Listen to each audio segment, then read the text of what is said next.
Je crois qu'à peu près tout le monde se sera exprimé.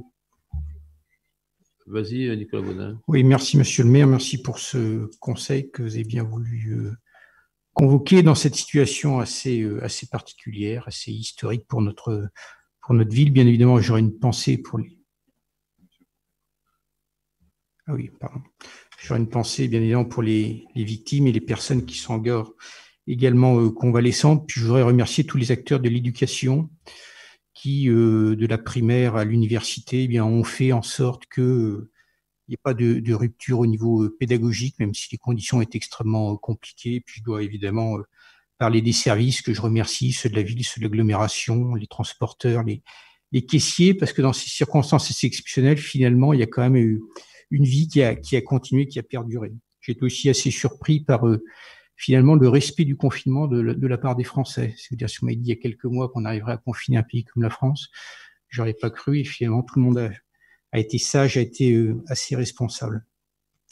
Quelques conclusions quand même par rapport à la formation à distance. Donc, d'une part, c'est une expérimentation grandeur nature et ça, c'est assez intéressant. Et ça montre également des disparités. Et c'est les gens les plus fragiles, les enfants les plus fragiles qui en ont été les victimes.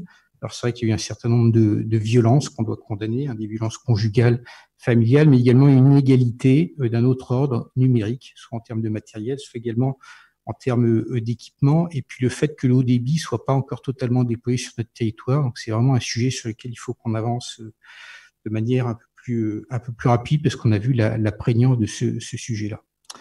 Donc on va être à vos côtés, bien évidemment, sur cette sortie progressive avec retour d'expérience de cette période de confinement, car la vie doit reprendre, la vie économique, la vie commerciale et la vie tout court, parce que le confinement, on peut pas s'y résoudre, c'est pas notre vie, on n'est pas venu sur Terre pour ça, donc il faut que ça reprenne, peut-être différemment, mais la vie doit absolument reprendre. Et en même temps, j'ai une gêne par rapport à vous sur les relations entre l'État et les élus, car je trouve assez détestable la manière dont ils vous positionnent, puisqu'en fait, vous êtes dans la situation de coupable sans être responsable.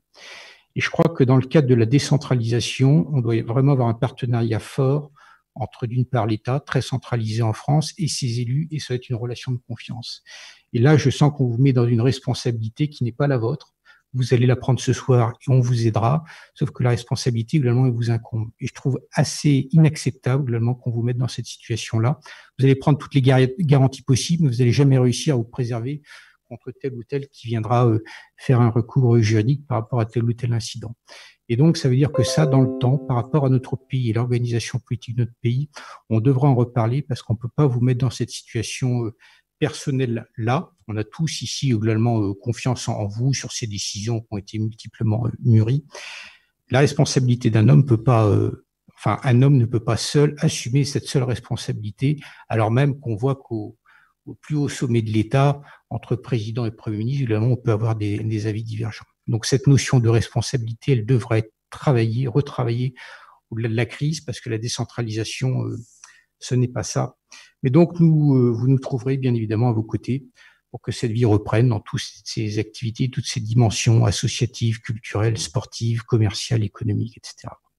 Il faut que la vie reprenne, alors même que les Français et les Byzantins sont encore un peu inquiets par rapport à cette rentrée. Il faudra également qu'on parle également du problème des crèches, qui me paraît également un problème assez important. Les crèches, je l'ai dit, Rosa Rara pourra dire un mot si elle le souhaite.